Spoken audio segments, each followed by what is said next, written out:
जय हिंद। स्वागत है आप सभी का अध्ययन क्लासेस में।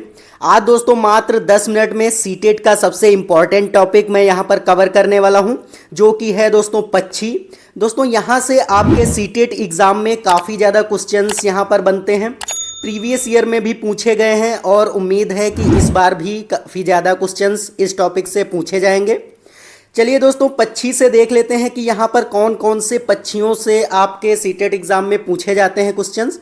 तो यहाँ पर जैसे कौन कौन से टॉपिक मैंने यहाँ पर कवर किए हैं, तो गिद्ध है, मोर, कबूतर, कोयल, वीवर, कौवा, फाख्ता, चील, किलचिड़ी, उल्लू, मैना और कठफोड़वा। तो दोस्तों ये सारे टॉपिक आपके सीटेट में खूब पूछे जाते हैं कि ऐसा कौन सा जो मरे हुए जानवरों का मांस खाता है, तो यहाँ पर गिद्ध हो जाता है। तो इस तरीके से क्वेश्चंस आपके सीटेट में बनते हैं। चलिए मात्र 10 से 15 मिनट में ये पूरा टॉपिक आज कवर करते हैं। तो सबसे पहला जो है वो मोर यहाँ पर हम कवर कर लेते हैं। दोस्तों मोर के बारे में कौन कौन से क्वेश्चंस यहाँ पर बनते हैं, तो मोर दोस्तों सबसे पहला तो क्वेश्चन यही बनता है कि मोर जो है वो भारत का राष्ट्रीय पक्षी है। और यहाँ पर आपको याद रखना कि जो नीला मोर है वो भारत का राष्ट्रीय पक्षी है।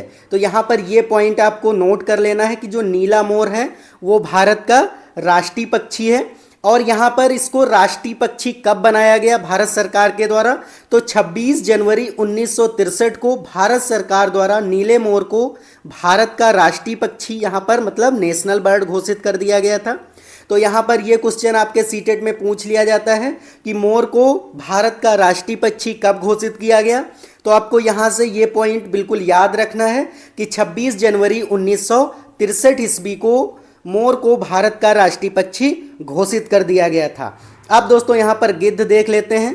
अगर दोस्तों आपको ये पीडीएफ चाहिए तो यहाँ पर लिंक इसका डिस्क्रिप्शन में है, वहाँ से आप इसको डाउनलोड कर पाएंगे। अब चलिए दोस्तों देख लेते हैं कि गिद्ध क्या है, गिद्ध के बारे में कौन कौन सी चीज़ें यहाँ पर आपको जाननी है। तो सबसे पहले होता है कि गिद्ध जो होते हैं वो मरे हुए जानवरों को खा करके पर्यावरण को दोस्तों स्वच्छ बनाते हैं। तो आपको ये याद रखना है कि गिद्ध क्या खाते हैं, तो मरे हुए जानवरों को खाते हैं, उनका मांस खाते हैं और पर्यावरण में जो गंदगी फैलती है उससे उसको बचाते हैं। तो यहाँ पर गिद्ध मृत पशुओं के शवों को खाकर पर्यावरण एवं प्रकृति की सफाई करते हैं। इसलिए दोस्तों इनको क्या कहा जाता है कि प्रकृति का सफाई कर्मी कहा जाता है। तो प्रकृति का सफाई कर्मी किसे कहा जाता है, तो गिद्ध को कहा जाता है। ये बात आपको याद रखनी है। दोस्तों ये गिद्ध का यहाँ पर फोटो है, बाएं साइड में आप देख सकते हैं। गिद्ध की पहचान होती है कि यहाँ पर इसके जो सिर पे हैं वो बाल नहीं होते हैं, बहुत कम बाल होते हैं, यही इसकी पहचान होती है। तो यहाँ पर प्रकृति का सफाई कर्मी किसे कहा जाता है, तो गिद्ध को कहा जाता है। आपको यहाँ से याद रखना है। चलिए अब आगे देख लेते हैं, गिद्ध से ही रिलेटेड है कि दोस्तों यहाँ पर अब गिद्ध क्यों नहीं दिखाई देते हैं, क्योंकि आपको बचपन में तो गिद्ध दिखाई देते होंगे, लेकिन जब आप देख रहे हैं तो यहाँ पर गिद्ध आपको बिल्कुल भी नहीं दिखाई देते होंगे। इसका रीज़न क्या था कि यहाँ पर जो एक दवा थी जिसका नाम था डाइक्लोफेनेक। दोस्तों ये जो दवा है ये दर्द निवारक दवा थी और ये पशुओं को सबसे ज़्यादा लगाई जाती थी भारतवर्ष में। इसके बाद ये जो दवा थी वो पशुओं में ही उसकी बॉडी में जमा हो जाती थी। जब वो पशु मर जाता था, गाय या भैंस वो मर जाती थी, तो जब उस मरे हुए शव को ये खाते थे दोस्तों गिद्ध, तो वहाँ पर इनके शरीर में वो चला जाता था और इनकी मृत्यु हो जाती थी। इसीलिए दोस्तों यहाँ पर गिद्ध जो हैं वो कम हो गए हैं। तो सबसे मेन कारण जो है वो डाइक्लोफेनेक दवा है, जिससे कि पशुओं के जो लगाई जाती थी वही पशुओं के शवों को जब ये गिद्ध खाते थे तो इनकी भी मृत्यु हो गई। इसलिए इनकी संख्या क्या हो गई है दोस्तों, अब कम हो गई है। तो उम्मीद है दोस्तों यहाँ तक सारी चीज़ें समझ में आई होंगी। अगर आपको ये सारी चीज़ें अच्छी लग रही हैं तो वीडियो को लाइक कर दीजिए और चैनल पर नए हैं तो इसको सब्सक्राइब जरूर कर दीजिए, क्योंकि यहाँ पर मैं सीटेट के सारे टॉपिक कवर कर रहा हूँ, चाहे आपका सीडीपी हो, मैथ हो, ईवीएस हो, यहाँ पर मैं सारे टॉपिक कवर कर रहा हूँ। तो अगर आप इसको सब्सक्राइब कर लेंगे तो आपकी जो सीटेट की प्रिपरेशन है वो कंप्लीट हो जाएगी यहाँ से। चलिए अब आगे देख लेते हैं दोस्तों। नेक्स्ट पक्षी है कठफोड़वा। यहाँ पर आप देख सकते हैं इसको क्या हम लोग कहते हैं, कठफोड़वा, जो कि काठ का मतलब होता है लकड़ी और फोड़वा का मतलब होता है फोड़ने वाला। मतलब जो लकड़ी फोड़ने वाला या लकड़ी तोड़ने वाला होता है उस पक्षी को हम क्या कहते हैं, कठफोड़वा कहते हैं। तो दोस्तों ये जो कठफोड़वा है, ये चिड़िया जो है ये पेड़ों के तने में छेद करके उसमें छिपे कीड़ों को खाती है और अपना घोंसला तनों में ही बनाती है। दोस्तों आप यहाँ देख सकते हैं कि यहाँ पर ये चिड़िया जो पेड़ का तना है उसको फोड़ रही है। यहाँ पर जो सूखे तने होते हैं उसमें कीड़े पाए जाते हैं और ये उन्हीं को फोड़ करके फिर कीड़ों को खाती है और उसी में तनों में ही रहती है। और दोस्तों कठफोड़वा पेड़ के तने में छेद बनाता है और वहाँ छिपे कीड़ों को खाता है। तो ये दोनों पॉइंट आपको याद रखने हैं। अब दोस्तों नेक्स्ट पॉइंट है दर्जिन चिड़िया। दर्जिन चिड़िया का आप यहाँ पर फोटो देख सकते हैं, ये बहुत छोटी होती है। और एक यहाँ पर भी मैंने यहाँ पर फोटो लगा दिया है, आप बड़ा कर देता हूँ कि घोंसला देखिए आप कैसे बनाया। इसने पत्तियों को सी करके यहाँ पर इस तरीके से इसने दोस्तों बनाया है घोंसला। तो ये आपको याद रखना है कि जो दर्जिन चिड़िया होती है ये अपनी नुकीली चोंच से पत्तों को दोस्तों यहाँ पर सी करके अपना घोंसला बनाती है। तो ये सारी चीज़ें आपको याद रखनी है कि जो दर्जिन चिड़िया है ये घोंसला अपना कैसे बनाती है। यहाँ पर आप देख सकते हैं इसने पत्ते को आराम से सी लिया और इसका चूजा यहाँ पर है।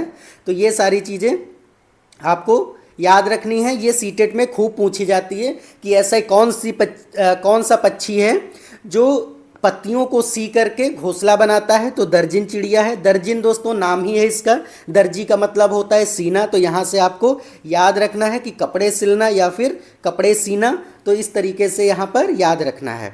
अब चलिए दोस्तों देख लेते हैं नेक्स्ट पॉइंट कि क्या तुमने कभी ध्यान दिया है कि पक्षियों के उड़ने, चलने और गर्दन घुमाने के तरीके दोस्तों अलग अलग होते हैं।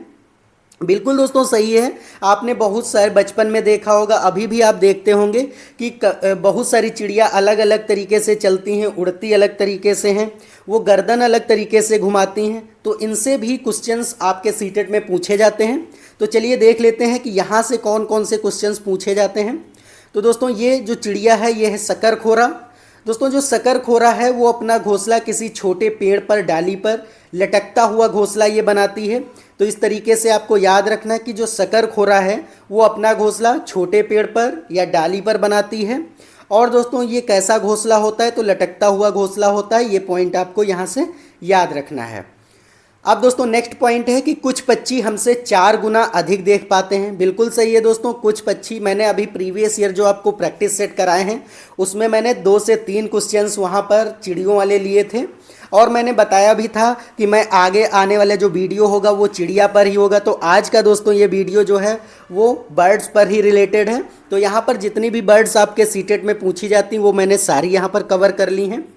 चलिए देखते हैं कि कौन कौन से पक्षी जो हैं वो 4 गुना यहाँ पर हमसे मनुष्य से ज़्यादा अधिक देख लेते हैं। तो दोस्तों चील, बाज, गिद्ध मनुष्य से 4 गुना अधिक ये देख पाते हैं। तो आपको याद रखना है दोस्तों। यहाँ से डायरेक्ट क्वेश्चन आपके सीटेट में आता है। अगर आप ये स्लाइड देख लेंगे तो यहाँ से आपके 1 नंबर तो यहाँ से आपका बिल्कुल पक्का हो जाएगा, क्योंकि यहाँ पर डायरेक्ट आता है कि कौन से पक्षी मनुष्य से 4 गुना अधिक देख पाते हैं। तो यहाँ से आपको आंसर भी मिल रहा है कि चील, बाज, गिद्ध, और दोस्तों ये क्या है कि ये मनुष्य से 4 गुना अधिक देख पाते हैं। तो ये सारी चीज़ें आपको याद रखनी है।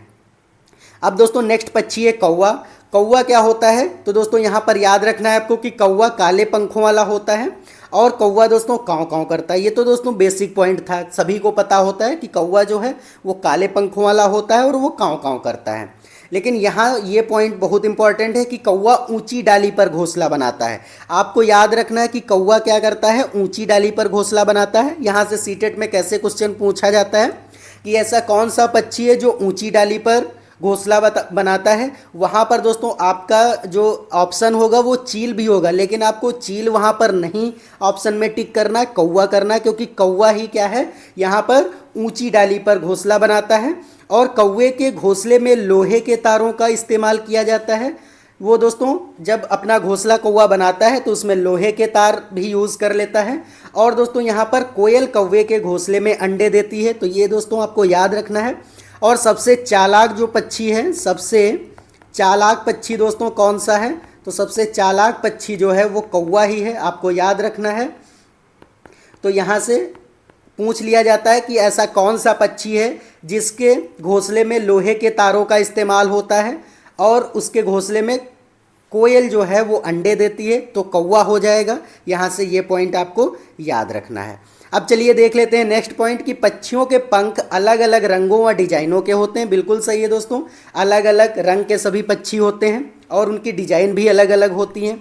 उनके पंख उड़ने में दोस्तों उनको मदद करते हैं। इतना ही नहीं, पंख उनके शरीर को गर्म भी रखते हैं और समय समय पर पक्षियों के पंख झड़ जाते हैं और नए पंख आ जाते हैं। तो यहाँ पर ये भी याद रखना है कि पक्षियों के जो पंख होते हैं, तो जो पक्षियों के पंख होते हैं वो झड़ जाते हैं और दोस्तों यहाँ पर नए पंख आ जाते हैं। अब चलिए देख लेते हैं गौरैया के बारे में। दोस्तों गौरैया क्या है कि गौरैया अपना घोंसला कहीं भी बना लेती है। तो आपको याद रखना है कि कहीं भी घोंसला कौन पक्षी बना लेता है, तो गौरैया बना लेती है। ये जैसे कि अलमारी या फिर दीवार के पीछे या फिर दोस्तों कह सकते हैं कि शीशे के पीछे भी यहाँ पर घोंसला बना लेती है। तो आपको ये याद रखना है कि जो गौरैया है वो कहीं भी घोंसला बना लेती है, अलमारी, दीवार के पीछे आदि जगह ये घोंसला बना लेती है। अब दोस्तों मैना से ये इम्पोर्टेंट होता है कि मैना से क्या आ जाता है कि ऐसी कौन सी चिड़िया है जो झटके से अपनी गर्दन पीछे या आगे करती है। तो यहाँ पर आपको याद रखना है कि जो मैना होती है, ये आपको देखा होगा आपने, चिड़िया खूब आपके घरों में आती होगी। जाड़ों में दोस्तों ये ज़्यादा देखने को मिलती है। तो मैना झटके से अपनी गर्दन पीछे करती है। तो ये पॉइंट बहुत इंपॉर्टेंट है, आपके सीटेट में काफ़ी बार इससे क्वेश्चंस बने हैं। अब दोस्तों अगला पॉइंट देख लेते हैं कि फाख्ता। फाख्ता इस तरीके का दोस्तों ये पक्षी होता है और ये दोस्तों गुटरगू किया करता है। तो यहाँ पर क्या है कि फाख्ता कैक्टस के कांटों के बीच या मेहंदी के मेड़ पर अपना घोंसला बनाता है। तो आपको याद रखना है, ऐसे क्वेश्चन आपके सीटेट में पूछा जाता है कि ऐसा कौन सा पक्षी है जो कैक्टस के बीच में अपना घोंसला बनाता है या कांटों के बीच में अपना घोंसला बनाता है। तो फाख्ता पक्षी है, ये आपको याद रखना है। अब चलिए देख लेते हैं उल्लू के बारे में। यहाँ भी दोस्तों बहुत ज़्यादा आपके इस पक्षी से क्वेश्चंस पूछे जाते हैं। तो उल्लू अपनी गर्दन को पीछे तक घुमा सकता है। दोस्तों यहाँ पर कितना घुमा सकता है, तो आपको याद रखना है। यहाँ पर दोस्तों यहाँ पर 360 लिखा है, लेकिन ये मैक्सिमम कितना घुमा सकता है, 270 डिग्री। अगर आपको ऑप्शन में 270 डिग्री ना दिया हो तो आपको 360 डिग्री अगर दिया होगा तो वहाँ पर यह वाला ऑप्शन भी टिक कर देना कि वो 360 डिग्री तक अपनी गर्दन घुमा सकता है। दोस्तों उल्लू अपनी गर्दन पीछे तक घुमा सकता है। उल्लू की आंखें मनुष्य की तरह बिल्कुल सीधी होती हैं। आप देख सकते हैं यहाँ पर ये बिल्कुल सीधी हैं इसकी आंखें दोस्तों। तो ये आप देख सकते हैं। उल्लू सुनसान जगह और सूखे पेड़ों में अपना घोंसला बनाते हैं और दोस्तों ये रात में जागते हैं। तो आपको याद रखना है कि कौन रात में जागता है, तो उल्लू रात्रिचर प्राणी है। और दोस्तों इसको कलर कौन से दिखाई पड़ते हैं, तो केवल सफ़ेद और काला यहाँ पर इसको कलर दिखाई पड़ता है। तो ये भी आपको याद रखना है कि जो रातचर प्राणी होते हैं वो कैसा केवल रंग देख पाते हैं, तो सफ़ेद और काला केवल रंग ये देख पाते हैं। तो ये आपको याद रखना है।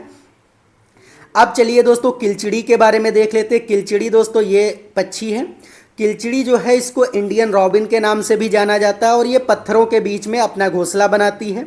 घोंसला घास से दोस्तों बना होता है और ऊपर पौधों को नाजुक टहनी की जड़ों, ऊन, बाल और दोस्तों यहाँ पर ये सारी चीज़ें बिछा करके ये अपना घोंसला बनाती है। तो क्या क्या बिछाती है, यहाँ पर टहनी होती है सूखी और दोस्तों यहाँ पर बाल भी होते हैं, ऊन होती है और जड़ें भी होती हैं पौधों की, जो सॉफ्ट जड़ें होती हैं, उनसे दोस्तों ये कलचिड़ी जो है अपना घोंसला बनाती है।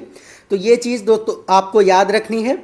अब दोस्तों वीवर पक्षी क्या है, वीवर क्या करता है दोस्तों, बहुत अच्छा घोंसला बनाता है। सबसे सुंदर अगर घोंसला कोई बनाता है तो वीवर पक्षी बनाता है। इस तरीके से दोस्तों ये आपको येलो येलो देखने को मिल जाएगा।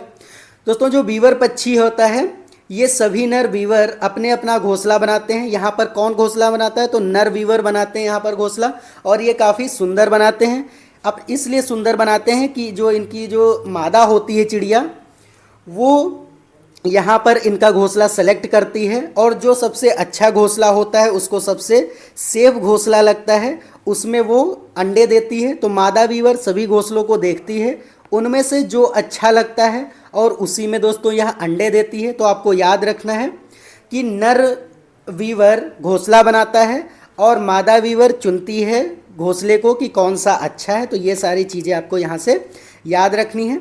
अब दोस्तों कोयल के बारे में देख लेते हैं कि कोयल क्या है। सभी लोग बोलते हैं कोयल, हम लोग बचपन से जानते हैं कि कोयल के पंख दोस्तों क्या होते हैं, काले होते हैं और ये कुहू कुहू की आवाज़ निकालती है। और दोस्तों ये इसलिए फेमस है क्योंकि यह अपनी मीठी आवाज़ के लिए फेमस है। जब आम पकने वाले होते हैं तो उससे पहले दोस्तों ये बोलती है कोयल, तो कहते हैं कि आम अब पकने वाले हैं। तो इस तरीके से दोस्तों ये कहावत है। तो आपको याद रखना है कि कोयल जो है काली होती है और ये कुहू कुहू की आवाज़ निकालती है। यह दोस्तों अपनी मीठी आवाज़ के लिए फेमस है। और यह किस में अंडे देती है कोयल? तो यहाँ पर कौवे के घोंसले में अंडे देती है, ये भी आपको याद रखना है। अब दोस्तों कबूतर के बारे में देख लेते हैं। अब दोस्तों ये लास्ट पॉइंट है कबूतर। तो कबूतर की चोंच दोस्तों गुलाबी होती है, आप देख सकते हैं यहाँ पर ये जो चोंच है ये गुलाबी होती है। इसके पंख स्लेटी कलर के होते हैं, आप देख सकते हैं। और यह गुटुर की आवाज़ करता है। तो आपको याद रखना है, यहाँ से भी सीटेट में क्वेश्चन पूछ लिए जाते हैं कि दोस्तों ऐसा कौन सा पक्षी है जिसकी चोंच गुलाबी होती है? तो आपको याद रखना है कबूतर होता है। और किसके पंख स्लेटी होते हैं? तो कबूतर के पंख दोस्तों क्या होते हैं? स्लेटी होते हैं। तो आपको ये भी याद रखना है। यहाँ से काफ़ी सारे दोस्तों क्वेश्चंस पूछे जाते हैं। तो उम्मीद है दोस्तों आपको ये वाला वीडियो अच्छा लगा होगा। अगर आपको ये सारी चीज़ें अच्छी लगी हैं और अगर आप चैनल पर नए हैं तो इसको सब्सक्राइब कर लीजिए, क्योंकि यहाँ पर मैं पूरा सीटेट की तैयारी आपको करा रहा हूँ। और अगर आपको इसका PDF चाहिए तो लिंक दोस्तों डिस्क्रिप्शन में है, वहाँ से आप ये PDF डाउनलोड कर पाएंगे। तो चलिए दोस्तों आज के लिए इतना ही। अब मिलते हैं नेक्स्ट वीडियो में, तब तक के लिए जय हिंद जय भारत।